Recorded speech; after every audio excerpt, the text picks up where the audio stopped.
Howdy. So I thought I'd put together a quick video on welding up the hat channels. You can see I've got a lot of them done here. I am stick welding, so they're not the prettiest welds, but they are nice and deep. And I'll go over and touch them all up when I'm done. And also weld on the top of the insert, just across there. Maybe on the bottom too, because I only put a little tack weld there. But really this, this part isn't structural, it's just a backing plate so that you don't burn through when you're putting your welds in. You can see that. So again, I'm stick welding. I'm using E6013 DC electrode negative. Electrode negative keeps it so that you don't burn through as much. One thing I see a lot of on YouTube without much explanation is, why do I have all these ratchet straps going all over? So when I raise the bus, raise the roof, if anything is kind of off-centered, then I'm using ratchet straps to realign it. So I took my laser level and I ran it up parallel on there to this rivet and then to this rivet, so that these two rivets are square with each other. And I say square, not level, because the bus isn't necessarily sitting level, but I want that line to follow up. And then I got my level here, which actually I just cut it shorter because I needed a more specific length, and run it flat on here. If you can see that, all the way up. Sorry. And you can see I'm still forward. Well, it's looking pretty good actually. So on the top there, you can see it's level, or it's flush, it's square with that. And so that's my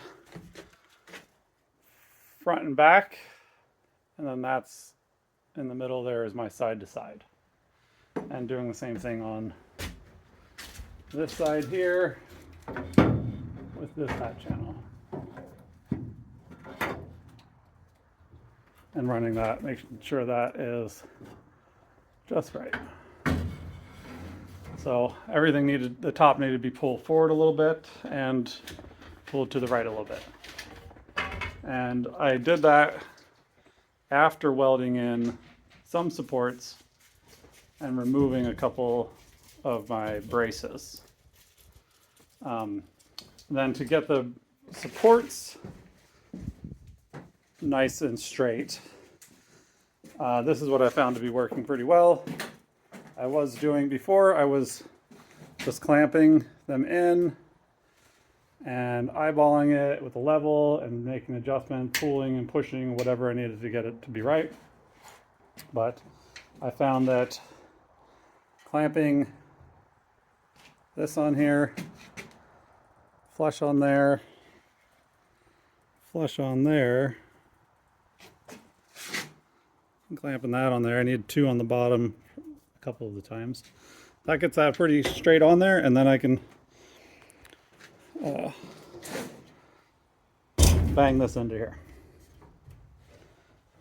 If everything is perfect, it should be pretty tight squeeze to get this to go in there. And I might use a mallet to get that in there. Here we go. Let me see if I have my tripod. Yeah. So I'm gonna let you guys watch this whole weld up. And I say you guys, I don't know who's watching this or if anyone is. Maybe it's just so I can look at it in 10 years and say, oh, did that. Let's see. Shove this in here.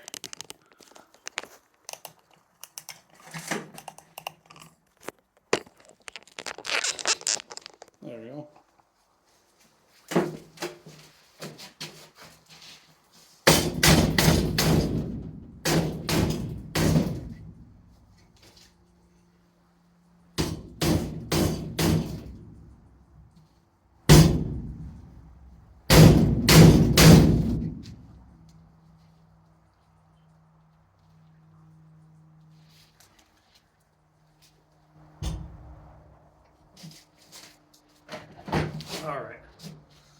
So I'm already coming to a problem that has come up a couple times. So I didn't use a guide like Chuck Cassidy does when cutting these with a circular saw. I just marked the lines and cut them. So they're not all perfect. As you can see right here, this gap is a little wide, and this gap is a little tight. So what I'm going to do is I'm just going to remove this and take this out and trim off this a little bit. Unless I can persuade it in there, but that's probably my best bet. I'll try installing it. I'll try taking it out, putting it back in, see if I can get it to squeeze in there.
Okay. So now you'll see oversized gap, which is fine. I'm just tacking the corners anyway, so that'll be fine. I didn't have to go that big, but you know how it goes. See, this is all so, and if this isn't, if these aren't totally flush, you can give them a good whack, or sometimes I've actually had to put some C clamps. Let's see if we can put some C clamps to kind of pull it in, or however I need to do it. And then so you're seeing, so I'm going to whack this around a little bit and try to get it as straight as possible.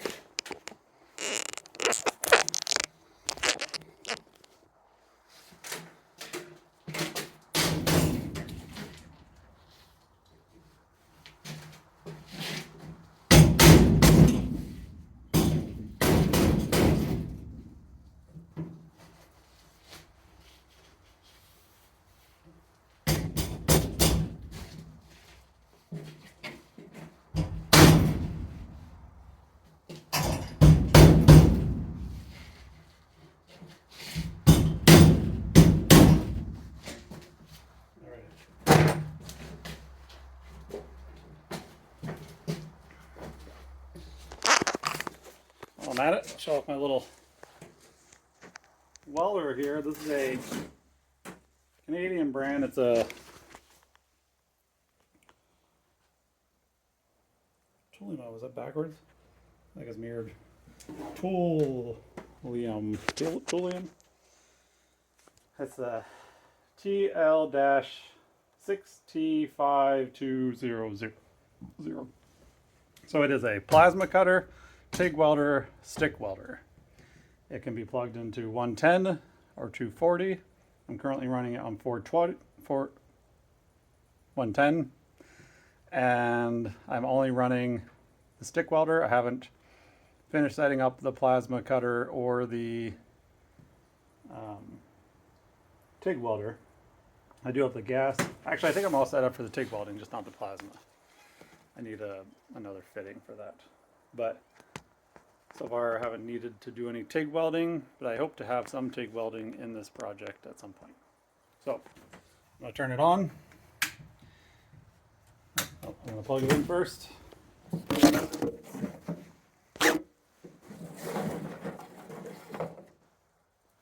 Onboards. See, it has a little adapter to go to 110. Turn it on the back. And it defaults on just TIG, so you got to push the button for stick, and it always goes back to 20. And I'm running 85. It seems to be working pretty well. If you're burning through a lot of holes through, turn that down a little bit. You probably won't need to go higher than that. All right, I'm going to weld that up. You guys here?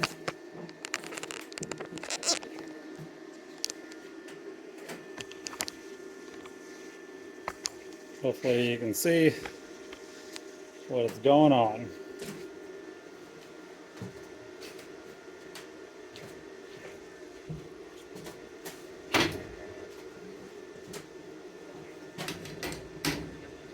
And I have disconnected my battery on the bus. Probably not that important, but some people say it is, so I just did it. But I am also keeping my ground close to where I'm working. If my ground was at the back of the bus and I was welding all the way across the bus, I could see how maybe that could fry out a computer or something. But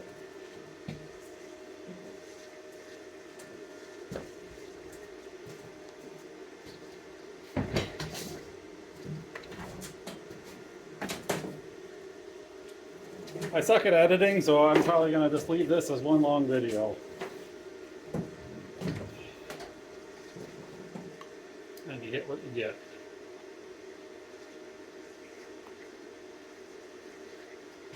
So again, these are just stick welds, and I'll go through any spot that maybe I had to skip a spot or I had some porosity. I'll clean up and go through probably maybe not all the welds, but you know, a handful of them that I see might need to be cleaned up. I've got to hit them with a wire wheel and clean them up anyway before they get painted. And I know wire feeding is easier. I don't have a wire feeder welder. I've never learned to wire feed weld, so I'm just doing what I know how to do.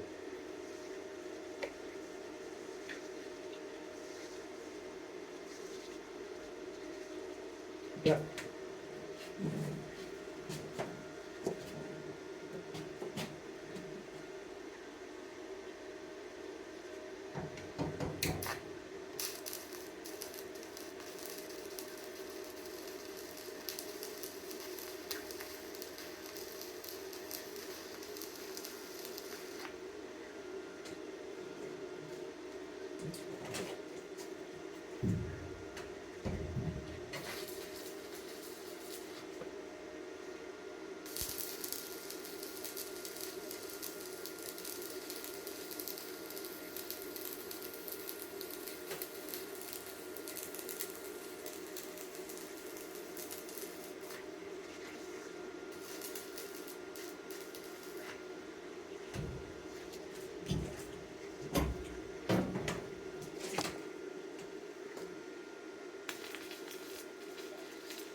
Oh, I got that tacked up on this side, this side, this side, this side. Now I'm going to take this side.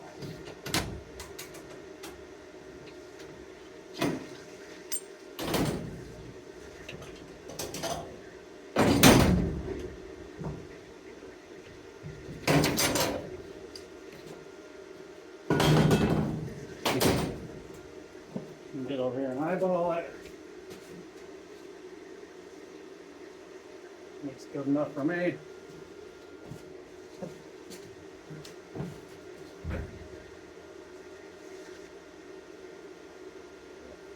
Straight.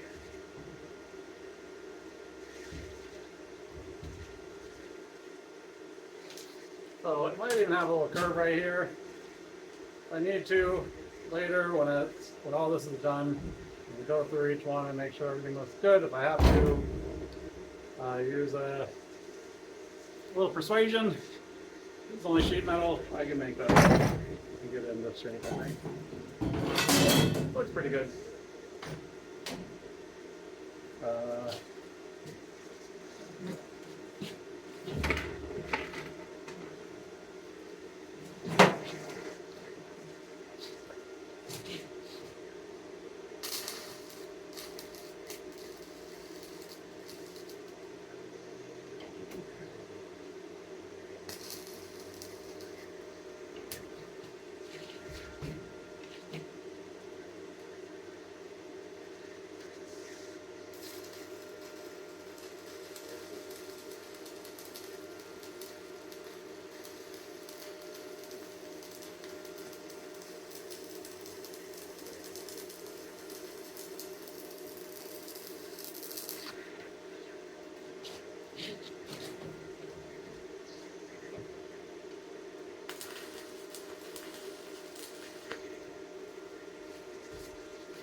All right.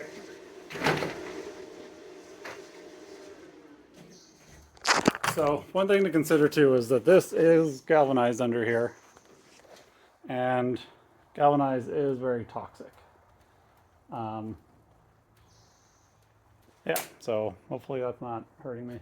But it is pretty ventilated out here, and I am trying to stay with it. You do want to make sure that you check when you're done to make sure nothing's on fire, nothing down there. I'll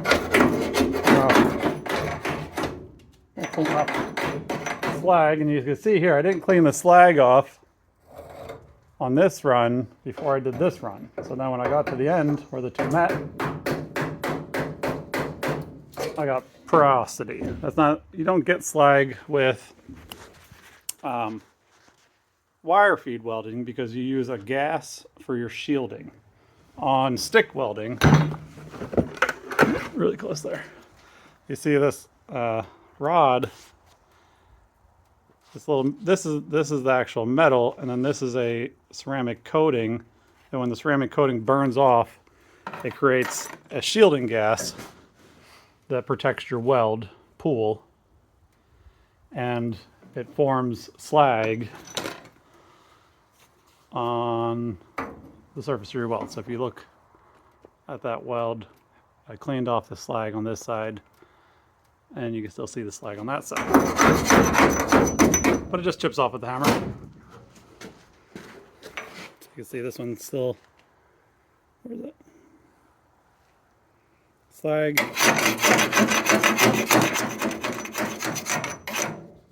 And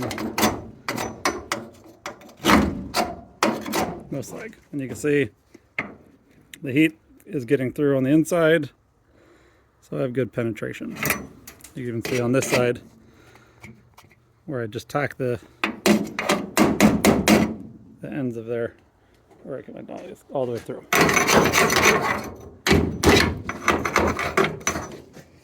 Again, same thing here on the corner. If you can see that porosity. Right, and clean my slag off in between the two. It probably doesn't matter, but I'm going to go through, clean those up, put a little tack weld on there.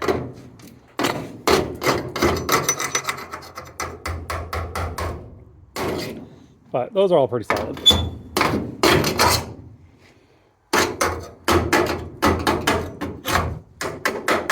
And if you say wire feed welding is the way to do this, it's so much easier and so much better, you're probably right. But this is what I know how to do. And I've done a lot of wire feed welding on thin gauge metal just because I've always had a wire feed welder. I've never had, or sorry, stick welding on thin gauge metal because I've never had a wire feed welder that I knew how to use. I had one once, did not use it. So that's that. See, anything else?